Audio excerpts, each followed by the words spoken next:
అందరికీ నమస్కారం. ముందుగా గద్దరన్నకు భారత కమ్యూనిస్ట్ పార్టీ తరపున ఘనమైన నివాళి అర్పిస్తా ఉన్నాను. వేదిక పైన ఉన్న మన యువ నాయకులు, యువ ముఖ్యమంత్రి రేవంత్ గారు, మేధావి ఉప ముఖ్యమంత్రి భట్టి గారు, అలాగే జూపల్లి గారు, పొన్నం గారు, ఇంకా ఇతర పెద్దలు, గద్దరన్న సతీమణి విమల గారు, కుమార్తె వెన్నెల, ఈ ఫౌండేషన్ని నిర్వహించడానికి ముందుకు వచ్చినటువంటి కామ్రేడ్ సూర్యం, హాజరైన మీ అందరికీ ముందుగా నమస్కారం. ముందుగా ఒక మాట, ఇంతకుముందు చాలామంది చెప్పారు. ఆనాడు ముఖ్యమంత్రిని కలవటానికి గద్దరన్న 3 గంటలు గేటు ముందు కూర్చున్న దర్శనం లేదు. కానీ ఈనాడు ఈ ప్రజా ప్రభుత్వం అధికారంలోకి వచ్చినాక మొదటి ఒక విప్లవకారుణ్ణి, తెలంగాణ ఉద్యమకారుణ్ణి గౌరవించుకునేటువంటి దాదాపు 2 నెలలు కూడా కాలేదు, మొదటి అవకాశంలో గద్దరన్న జయంతి వచ్చింది.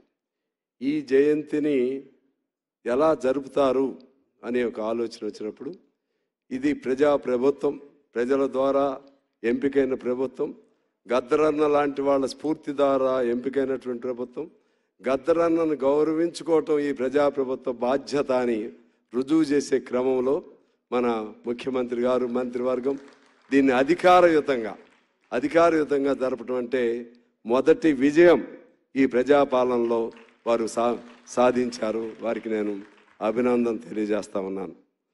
గద్దరన్న అంటే ఆయన మాట ఒక తోట, ఆయన అడుగు ఒక చిందు వేస్తే అది ఒక పిడుగు, ఆయన పాట పాడితే అది నిప్పుల రాగం.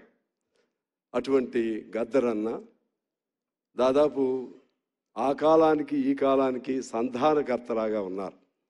నాకు తెలిసి తెలుగు సాహిత్యంలో చాలా గొప్పవాళ్ళు ఉన్నారు. చాలామంది ప్రజా గాయకులు ఉన్నారు, వాగ్గేయకారులు ఉన్నారు, అదేవిధంగా అలాగే ఆధునిక పాటగాళ్ళు ఉన్నారు, చాలామంది ఉన్నారు. అందరికీ ఒక సంధానకర్తలాగా గద్దర్ ఉన్నారు. శ్రీశ్రీ, మగ్దుమ్ మొహిద్దీన్, దాశరథి, కాళోజీ, ఇటువంటి అనేక మందిని కలబోస్తే ఏ రూపం ఎలా ఉంటుందో వారందరి రూపం మన గద్దర్ అన్న. అందరినీ తనలో ఇముడ్చుకున్న ఒక నాయకుడు, గాయకుడు, పాటగాడు, కళాకారుడు, ఉద్యమకారుడు, విప్లవకారుడు, ప్రజల కోసం తుదికంటూ నిలబడి శ్వాసను వదిలినటువంటి అసలైన ప్రజా నాయకుడు మన గద్దరన్న. ఒకటే మాట చెప్పిన సెలవు తీసుకుంటా. ఆ రోజు హాస్పిటల్లో చేరిన వెంటనే, నాకు చేరిన 2వ రోజు అనుకుంటా, ఫోన్ చేశారు. కామ్రేడ్ ఎక్కడున్నావు సాంబన్న అని శ్రీనివాస్, ఆయన అమ్మటే ఉంటాడు ఎప్పుడు, ఆయన ఫోన్ కల్పించాడు. ఏమైందన్నా అంటే, నేను హాస్పిటల్లో ఉన్నాను, అయినా భయం లేదు, నేను బతికి మళ్ళీ వస్తాలే, కానీ ఎందుకో మీతో మాట్లాడాలనిపించింది, ఎర్రజెండా కదా అని చెప్పి మాట్లాడితే, నీకేం కాదన్నా మళ్ళీ బయటకు వస్తావని చెప్పాను. శ్రీనివాస్ చెప్పాడు, అరే నేను చచ్చిపోయిన తర్వాత ఆ సిపిఐఓ, సిపిఎంఓ, కమ్యూనిస్టులో ఎర్రజెండా నాకు కప్పాలరా, అందుకని నేను సాంబశివరావు, వీరభద్రం వీళ్ళకి నేను ఫోన్ చేశాను అని చెప్పాడు. ఆ రోజు మా జయరాజు పక్కనే ఉన్నాడు అక్కడ. ఖచ్చితంగా నేను మధ్యలో కాకపోతే ఆయన బ్రతికొండంగా చూడలేకపోయాను. చనిపోయిన తర్వాత వచ్చి నా సహచర కామ్రేడ్స్ అందరం తీసుకుని వెళ్ళి ఎర్రజెండాని అక్కడ ఎల్బీ స్టేడియంలో ఆయన మీద నేను అవతరణ చేయటం జరిగింది. అటువంటి మనిషి, అంతేకాదు ఆయనతో చాలా గొప్ప అనుభవం ఉంది.